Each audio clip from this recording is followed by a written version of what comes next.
Baghdad کے حاکم ابراہیم بن اسحاق نے ایک رات خواب میں حضور اکرم صلی اللہ علیہ وآلہ وسلم کو دیکھا اور حضور نے اس سے فرمایا کہ قاتل کو رہا کر دو۔ یہ سن کر حاکم بغداد کانپتا ہوا اٹھا اور ماتحت عملے سے پوچھا کہ کیا کوئی ایسا مجرم بھی ہے جو قاتل ہو؟ انہوں نے بتایا کہ ہاں، ایک ایسا شخص بھی ہے جس پر الزام قتل ہے۔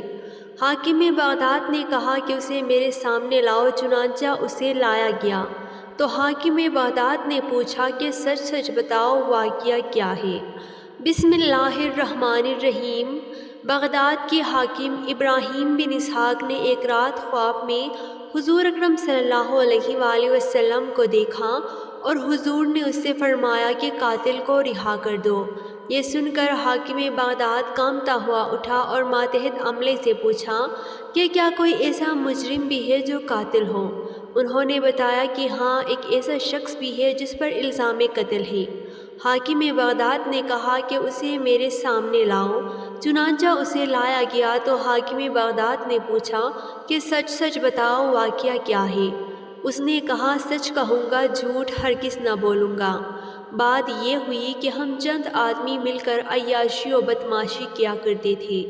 ایک بوڑھی عورت کو ہم نے رکھا تھا جو ہر رات کسی بہانے سے کوئی نہ کوئی عورت لے آتی تھی۔ ایک رات وہ ایک ایسی عورت کو لائی جس نے میری دنیا میں انقلاب برپا کر دیا۔ بات یہ ہوئی کہ جب وہ عورت میرے سامنے آئی، چیخ مار کر بے ہوش ہو کر گر گئی۔ میں نے اسے اٹھا کر ایک دوسرے کمرے میں لا کر ہوش میں لانے کی کوشش کی، اور جب وہ ہوش میں آ گئی تو اسے چیخنے اور بے ہوش ہونے کی وجہ پوچھی۔ وہ بولی، اے نوجوان، میرے حق میں اللہ سے ڈر۔ پھر کہتی ہوں اللہ سے ڈر۔ یہ بڑھیا بہانے ہی بہانے سے مجھے اس جگہ پر لے آئی ہے۔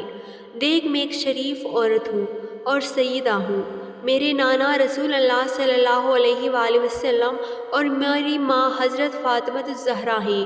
خبردار، اس نسبت کا لحاظ رکھنا اور میری طرف بدنگاہی سے نہ دیکھنا۔ میں نے جب اس پاک عورت سے جو سیدہ تھی یہ بات سنی تو لرز کیا اور اپنے دوستوں کے پاس آ کر انہیں حقیقت حال سے آگاہ کیا اور کہا کہ اگر عاقبت کی خیر چاہتے ہو تو اس خاتون کی بے ادبی نہ ہونے پائے۔ دوستوں نے میری اس بات سے سمجھا کہ شاید میں ان کو ہٹا کر خود ارتکاب گناہ کرنا چاہتا ہوں اور ان سے دھوکہ کر رہا ہوں۔ اس خیال سے وہ مجھ سے لڑنے پر آمادہ ہو گئے۔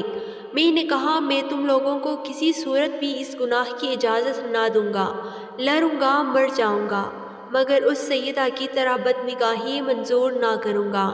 چنانچہ وہ مجھ پر جھپٹ پڑی۔ مجھے ان کے حملے سے ایک زخم بھی آ گیا۔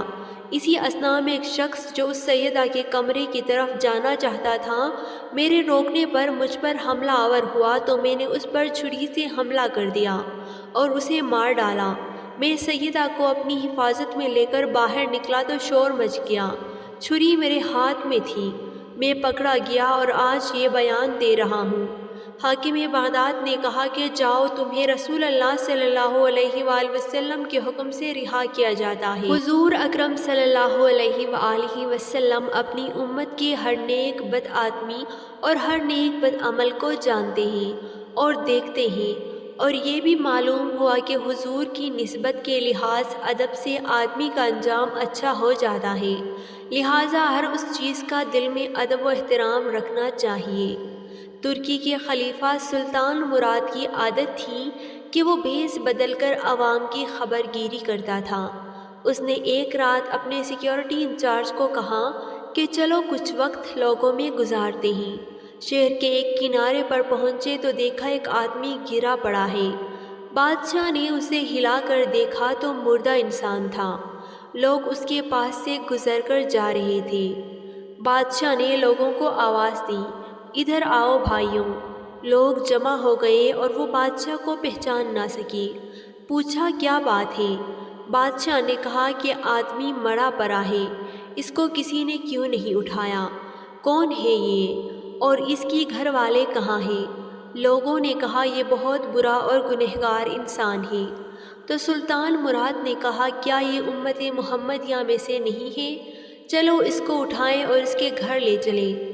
لوگوں نے میت گھر پہنچا دی اس کی بیوی نے خاوند کی لاش دیکھی تو رونے لگی۔ لوگ چلے گئے۔ بادشاہ اور اس کا سیکیورٹی انچارج وہیں عورت کا رونا سنتے رہے۔ وہ کہہ رہی تھی میں گواہی دیتی ہوں بے شک تو اللہ کا ولی ہے اور نیک لوگوں میں سے ہی۔ سلطان مراد بڑا متعجب ہوا، یہ کیسے ہو سکتا ہے؟ لوگ تو اس کے بارے میں یہ باتیں کر رہے تھے اور اس کی میت کو ہاتھ لگانے کو تیار نہ تھے۔ اس کی بیوی نے کہا مجھے بھی لوگوں سے یہی توقع تھی۔ اصل حقیقت یہ ہے کہ میرا خاوند ہر روز شراب خانے جاتا، جتنی ہو سکے شراب خریدتا اور گھر لا کر گھڑے میں بہا دیتا اور کہتا ہے کہ چلو کچھ تو گناہوں کا بوجھ مسلمانوں سے ہلکا ہو۔ اسی طرح رات کو ایک بری عورت کے پاس جاتا اور اس کو ایک رات کی اجرت دے دیتا اور اس کو کہتا کہ اپنا دروازہ بند کر لے، کوئی تیرے پاس نہ آئے۔ گھر آ کر کہتا الحمدللہ آج اس عورت کا اور نوجوان مسلمانوں کے گناہوں کا میں نے کچھ بوجھ ہلکا کر دیا۔ لوگ اس کو ان جگہوں پر آتا جاتا دیکھتے تھے۔